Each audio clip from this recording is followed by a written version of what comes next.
It was a quiet afternoon in Erie, Pennsylvania. The kind of day where nothing seemed out of the ordinary until the doors of the PNC Bank swung open. A man walked in calm, almost unnervingly so. His posture was stiff, his hands gripping a white envelope. At first glance, he looked like any other customer, but then employees noticed the strange metal contraption locked around his neck. A bulky device, crudely made, wires snaking out from underneath his shirt. A bomb. The tellers froze, their breath catching in their throats as the man Brian Wells placed the envelope on the counter. Inside was a handwritten note. Gather employees with access codes to the vault. Fill the bag with $250,000. You have only 15 minutes. The demand was precise, methodical, but there was something else, a warning. Wells wasn't acting of his own free will. If anyone triggered an alarm or tried to stall, the device around his neck would detonate.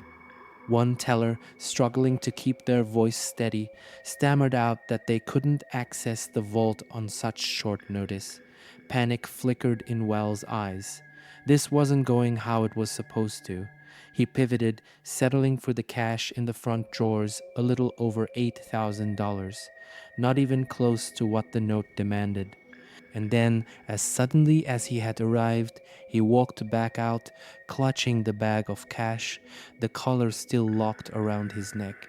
He had barely made it to the parking lot when sirens filled the air. Police cars skidded to a stop around him, officers pouring out, weapons drawn. "Put your hands up, get on the ground." Wells complied, dropping onto the asphalt, but he kept repeating the same thing over and over. "I was forced to do this. I was just delivering a pizza. They put this on me. Please, someone help me." He gestured frantically to the bomb. It was beeping. The countdown was still running. Officers backed away, unsure of what to do. Was this a bluff?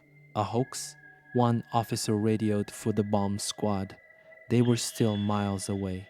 And then, beep, beep, beep, a final loud chime.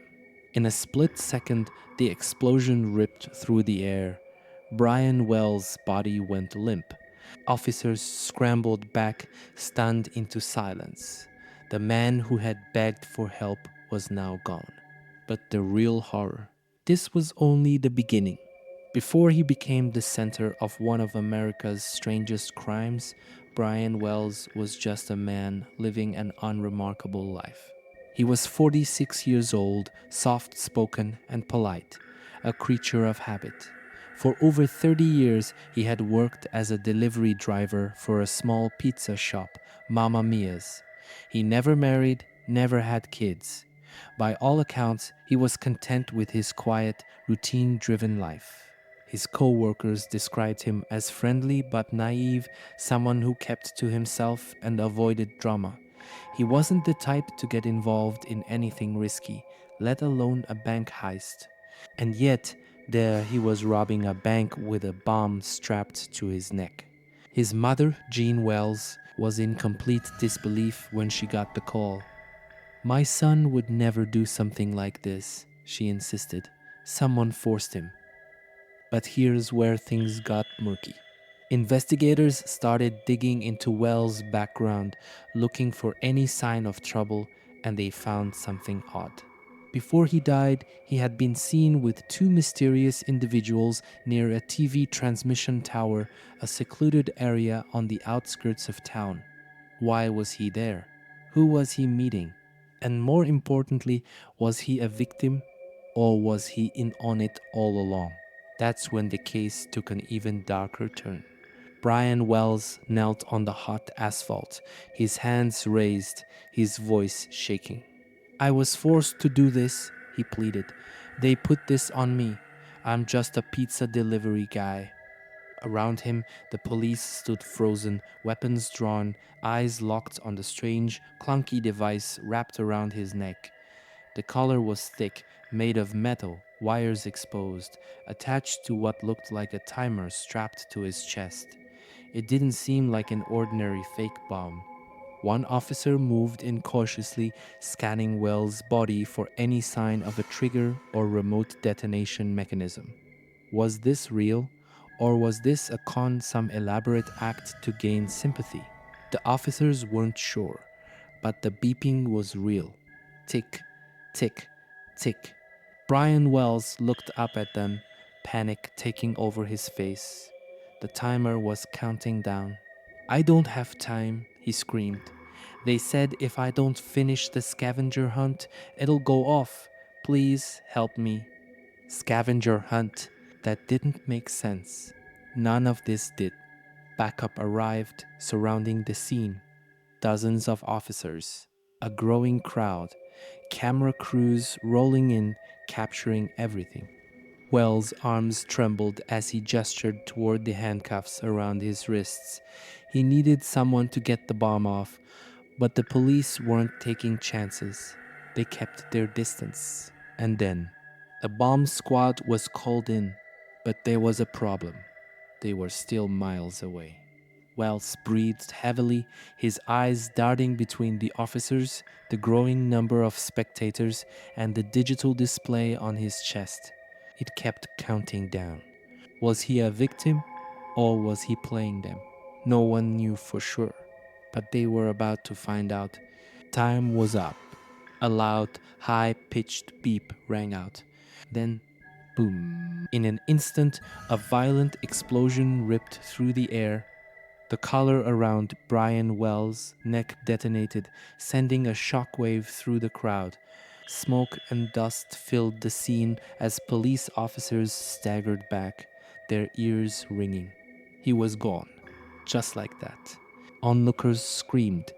The local news cameras, rolling live, captured everything. The footage would soon spread like wildfire across the country. The aftermath was gruesome. Officers who had been closest to him stood frozen in shock, staring at what remained. No one spoke. They had just watched a man die. And now the real questions began. Who had done this? Why was he wearing that bomb? And most chilling of all, had Brian Wells ever really stood a chance? The explosion had left more than just a gruesome crime scene, it left a trail of unsettling clues.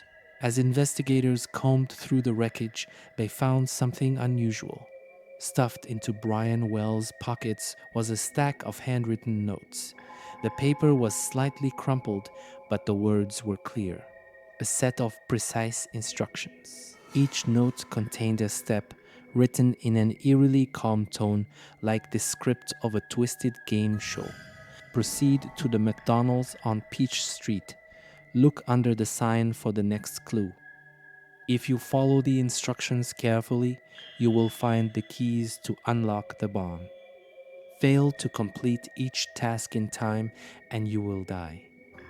The instructions continued, leading Wells on a scavenger hunt across Erie. The final clue supposedly held the key to removing the bomb. But something about it seemed off. The steps were too elaborate, too time-consuming. Investigators quickly realized, even if Brian had followed them perfectly, he never would have made it in time. The bomb's countdown had been set for just over an hour. The tasks, they would have taken at least several. This wasn't a game, it was a death sentence. So why had the scavenger hunt been included at all? Had it been meant to make Wells think he had a chance, to keep him from panicking? Or was it all just a cruel distraction to throw investigators off the real mastermind behind this? That's when detectives started digging deeper, and their search led them to a woman unlike any they had ever encountered, Marjorie Deal Armstrong. At first, she seemed like just another eccentric local grieving, horrified by the crime that had unfolded in her town. She spoke to police with confidence, offering her thoughts, playing the role of a concerned citizen. But behind her act, Marjorie wasn't just another bystander. She was a brilliant, manipulative, and dangerous woman. Investigators quickly uncovered a disturbing past. She was known to be highly intelligent, once a promising student, but as she got older, her mental instability spiraled. She suffered from bipolar disorder, but her issues went far beyond mood swings. She had a history of violence. She was obsessive, paranoid, and had killed before. Years earlier, police had discovered her boyfriend's body stuffed inside a freezer. She claimed she had nothing to do with it, but no one believed her. Now her name was coming up again. Witnesses whispered her name. People who had once been close to her started talking. And the more investigators learned, the more everything pointed to her. But could she really be the mastermind behind something this elaborate? Or was she just another pawn in a plot that was even bigger than anyone imagined? The deeper detectives dug, the stranger the story became. Marjorie Deal Armstrong wasn't working alone. Far from it. As investigators peeled back the layers of the case, they uncovered a web of criminals, each with their own disturbing history and their own reasons for getting involved.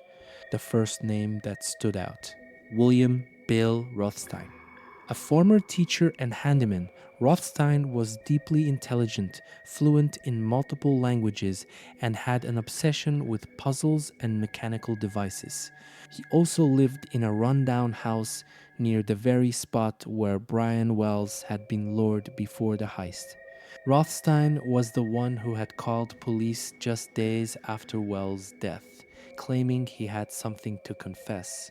His message was cryptic. "There's a body in my freezer. It's not mine. Marjorie made me hide it." Detectives were stunned. A body in a freezer? Again. The corpse belonged to James Roden, Marjorie's then boyfriend. She had shot him, she later claimed, because he had been threatening to expose the heist. She needed him out of the way. So she turned to Rothstein. What investigators found even more disturbing: Rothstein had helped her willingly. But was he just hiding a body, or had he played a bigger role? As police searched his house, they found a handwritten draft of the exact scavenger hunt notes that had been stuffed into Brian Wells' pockets. And then another chilling discovery. In his garage, they uncovered tools and materials that could have been used to build the bomb collar. Was Rothstein the bomb maker, or was he covering for someone else? Then another name surfaced: Kenneth Barnes. A local drug dealer and ex-television repairman, Barnes had a connection to both Marjorie and Wells. He admitted that he had been recruited to help plan the robbery. But why would he? Because Marjorie had promised him something in return: money to pay a hitman to kill her own father. The deeper police went, the more tangled the conspiracy became. One thing was clear: Marjorie was at the center of it all. But even as the names stacked up, one question lingered. What about Brian Wells? Had he been just a victim? Or had he been in on it the whole time? That's when the case took a turn no one saw coming. For months, Brian Wells had been painted as an innocent hostage, a man thrown into a nightmare he had no control over. But then a shocking revelation. Investigators discovered evidence that Wells had known about the robbery. In fact, he had even agreed to take part in it. Witnesses came forward claiming that Wells had met with Marjorie's crew in the days leading up to the heist. Even more damning: he had been seen at Rothstein's house, the same location where the bomb was likely built. But there was a catch. Brian Wells never thought the bomb was real.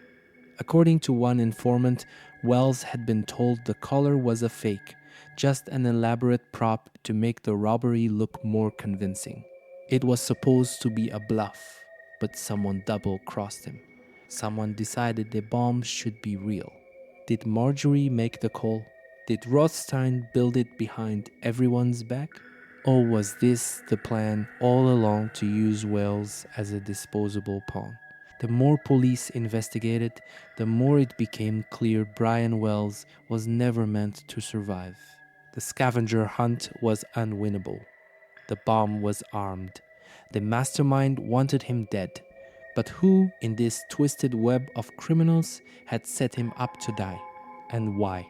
At first, investigators believed the collar bomb was just part of an elaborate hoax, a scare tactic designed to force compliance, a fake threat that had spiraled out of control. But as they dug deeper, a disturbing truth emerged. Someone had decided to make the bomb real. The original plan, it seemed, had been for Brian Wells to walk into the bank, demand the money, and escape. The bomb was supposed to be a prop, nothing more a way to make it look like he had no choice but to cooperate. But someone in Marjorie's crew had made a fatal decision. They armed the bomb. But who? Some investigators suspected Kenneth Barnes, the drug dealer recruited for the scheme. He was reckless, erratic, and capable of extreme violence. Others pointed to William Rothstein, the mastermind behind the scavenger hunt, a man obsessed with puzzles and control. Was he the one who decided to turn Wells into a walking time bomb? And then there was Marjorie, a woman whose entire life had been filled with chaos, crime, and dead bodies that always seemed to pile up around her. If anyone was capable of turning a hoax into a deadly game, it was her. But what was the motive? Had someone panicked? Had they decided that Wells couldn't be trusted to keep quiet? Or was the entire plan from the very beginning meant to end in murder? With every new clue, the case only got darker. And to understand why you had to go back to Marjorie's past. Marjorie Deal Armstrong had always been brilliant. She was once a gifted student known for her sharp intellect, but beneath that intelligence was something far more sinister. She had a history of manipulation, violence, and murder. And worse, she was always one step ahead. Investigators learned that she had a habit of eliminating people who got in her way. Her ex-boyfriend, James Roden, was found stuffed in a freezer after she shot him point blank. She claimed she had no choice, that he was abusive, that she acted in self-defense. But there was one problem. The moment he had learned about the heist, he had threatened to talk. Within days, he was dead. This wasn't the first time she had been involved in something deadly. Her first husband had mysteriously died. Several other former boyfriends had turned up dead or missing. And every time she had an excuse, an explanation, a reason why it wasn't her fault. She was brilliant at playing the victim, but behind closed doors. She was ruthless, cold-blooded, and now she was at the center of a case so twisted it was almost impossible to believe. Was she the one who made the call to turn the robbery into a murder? Or had she simply pushed others into doing it for her? Either way, Brian Wells was dead.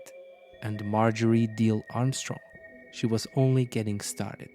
Just days after Brian Wells was blown apart by the collar bomb, police received a call that sent chills down their spines.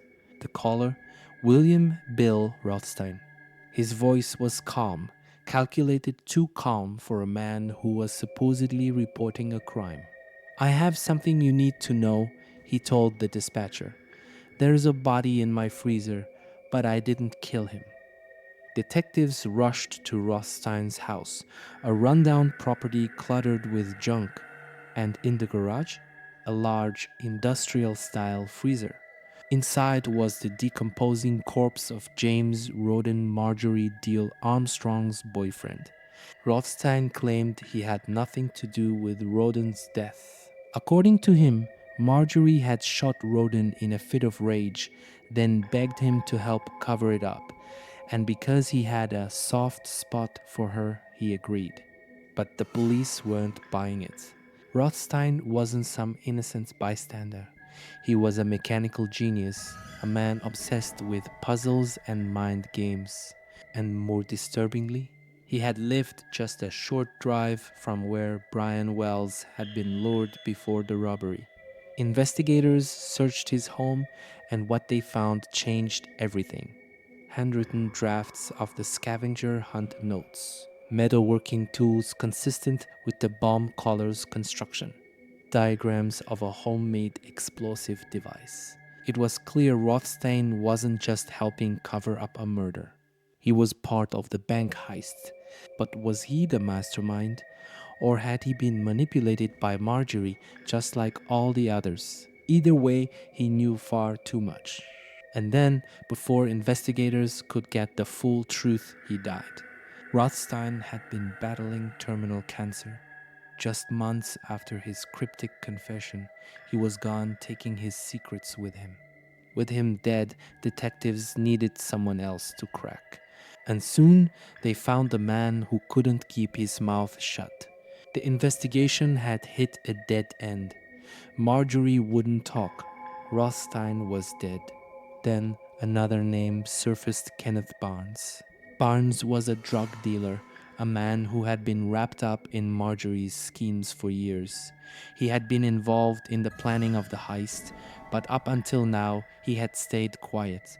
That changed when the FBI caught him on unrelated drug trafficking charges. Facing serious prison time, he did what criminals do best: he made a deal. Sitting across from investigators, Barnes confessed everything. Marjorie planned it, Rothstein built the bomb, and Brian Wells, he knew about the robbery. It was a bombshell. But the more Barnes talked, the more his story started to shift. At first, he claimed the bomb was always meant to be real, that Marjorie had no intention of letting Wells walk away. But in a later interview, he changed his story. Well, maybe they told him it was fake. I don't know. He thought it was fake, but somebody switched it on him. Somebody. But who? Barnes pointed the finger at Marjorie. Marjorie, of course, denied everything. She claimed she had nothing to do with the heist, the bomb, or Brian Wells. She ranted, accused the FBI of a setup, called everyone else liars. But Barnes' confession had already sealed her fate. Even though his story had holes, one thing was clear: everyone involved in this plot had turned on each other.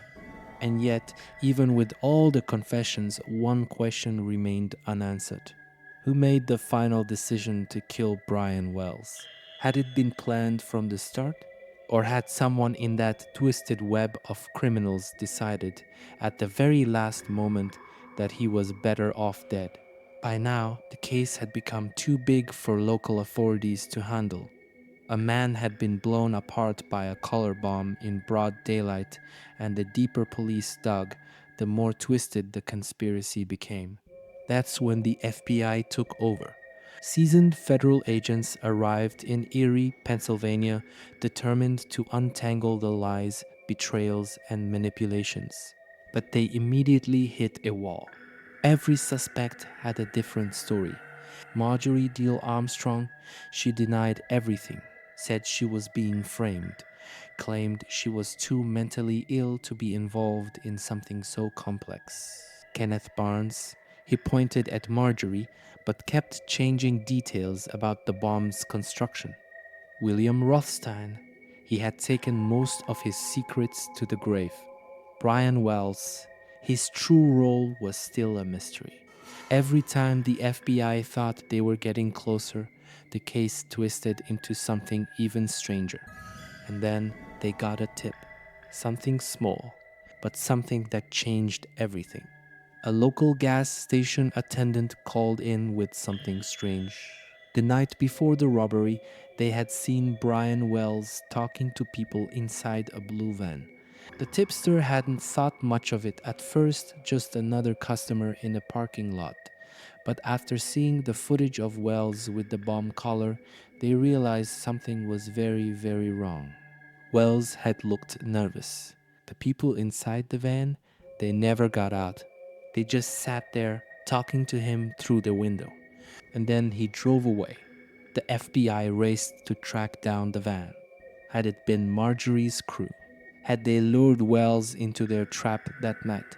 Or was there someone else involved, someone they had completely overlooked? Investigators went back to Wells' final hours, retracing his every move. And the closer they looked, the more they realized. Brian Wells may have been walking into a trap from the very beginning. Marjorie Deal Armstrong wasn't just manipulative, she was a master puppeteer. The deeper the FBI dug, the more they realized that every man in this case had been tangled in her web.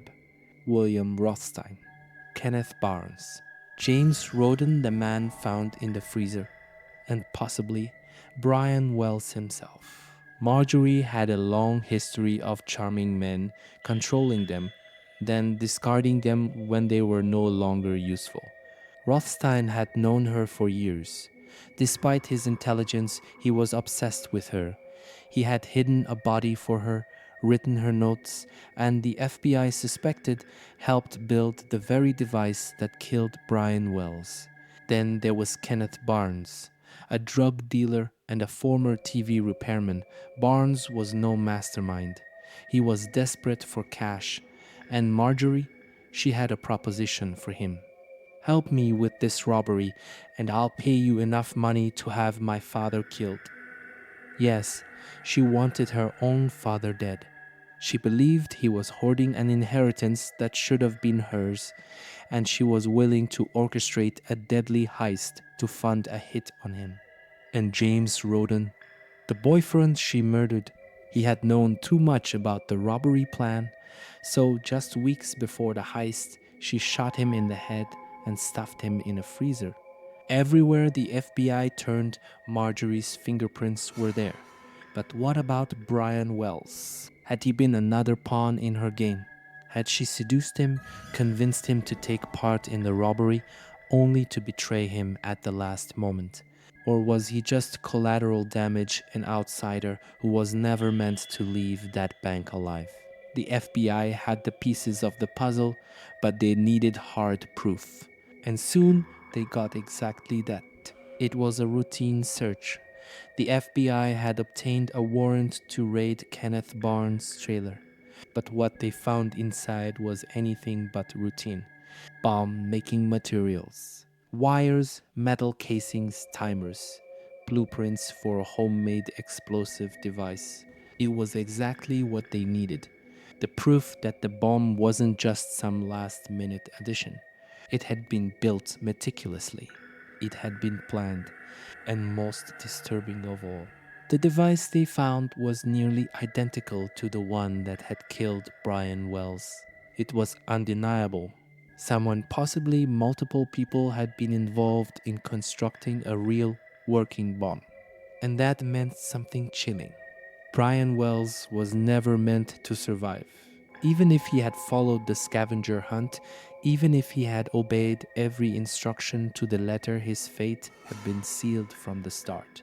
But there was still one missing piece. Who had made the final call? Who had pressed the metaphorical button that ensured this hoax became a murder? Was it Rothstein, Marjorie, Barnes? Or was there someone else lurking in the shadows, someone who had never been caught? The FBI was closing in, but they weren't prepared for the shocking truths that were still waiting to be uncovered. For years, Marjorie Deal Armstrong had controlled the narrative. She had manipulated men into killing for her, lied her way out of police investigations, and somehow always managed to escape serious consequences. But now the walls were closing in. The FBI had built a rock-solid case against her. They had witnesses, they had physical evidence, they had confessions from her own accomplices. And when agents confronted her with everything they knew, she did something unexpected. She didn't stay silent. She ranted. She screamed. She lashed out, calling the investigation a witch hunt. She blamed everyone else, Rothstein, Barnes, even Brian Wells himself. I had nothing to do with this. This is all a setup. But the more she talked, the more she cracked. Gone was the cold, calculating woman who had orchestrated a deadly heist like a game of chess. In her place was a frantic, unraveling mind, angry, paranoid, desperate. She switched between acting like a victim and portraying herself as the smartest person in the room. I'm too intelligent to do something this stupid. This is all a conspiracy. You people are fools. And then, in the next breath, her fury would turn to arrogance. I could have planned something much better than this. Was she truly losing her mind? Or was this yet another carefully crafted act, an attempt to convince a jury that she was too unstable to be held responsible? Whatever her plan was, it didn't work. The FBI charged her with conspiracy to commit bank robbery using a destructive device in a crime and the murder of Brian Wells. And years after the heist, she finally stepped into a courtroom to answer for her crimes. By the time Marjorie's trial began, the case had become legendary. The color bomb heist had been dissected in newspapers, on TV specials, and across the internet. Now, the world was watching. The courtroom was packed. Every seat was taken. Prosecutors laid out the entire twisted conspiracy, the scavenger hunt, the men she manipulated, the cold blooded planning that ensured Brian Wells never left that bank alive. They called witness after witness. Kenneth Barnes testified against her, confirming that the robbery had always been about funding her father's murder. Experts described the bomb as so sophisticated it had to be built by someone with mechanical expertise, and that led right back to her accomplices. But Marjorie wasn't about to go down quietly. She ranted, interrupted, yelled at the judge. She claimed the government was out to get her. She insisted she was too mentally ill to stand trial. But the jury, they didn't buy it. After years of manipulation, murder, and deception, Marjorie Deal Armstrong was finally found guilty. Her sentence, life in prison without the possibility of parole. For the first time in decades, she had no more control, no more men to manipulate, no more lies to spin. Her reign was over. But even with her behind bars, one final question remained. Had they truly caught everyone involved? Or was there still one more piece of the puzzle waiting to be uncovered? With Marjorie Deal Armstrong locked away and her accomplices either dead or serving time, the case of the collar bomb heist seemed to be closed. But in the FBI files, there were still lingering mysteries. The biggest one, did Brian Wells know he was going to die? For years, investigators debated his true role in the crime. Some believed he had been a willing participant, that he knew about the robbery, that he expected to walk away with a cut of the money. But others believed something far more sinister. What if Wells had been tricked from the very beginning? What if he thought he was in on a fake bank robbery only to realize too late that he had been turned into a human time bomb? The scavenger hunt was impossible to complete in time. The bomb was real. Someone Marjorie, Rothstein, Barnes, or maybe even someone else they never caught had made the final call. Whoever it was, they ensured Brian Wells would never leave that parking lot alive. But why? Was it to silence him? Was he a loose end, or was his death part of the plan from the start? Even with Marjorie's conviction, one terrifying possibility remained. What if there had been another player in the game? Someone who had managed to stay invisible, pulling the strings from the shadows. For all its madness, this crime had one fatal flaw. Something had gone wrong. The plan had been too complex, too chaotic.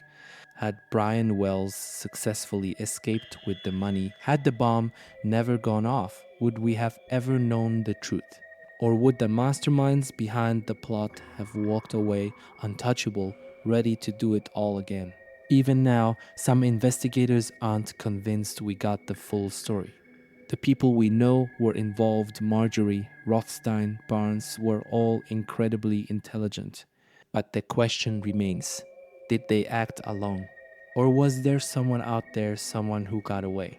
Someone who watched the chaos unfold and smiled, knowing they had created the perfect crime. If so, they've never been found. And maybe they never will be.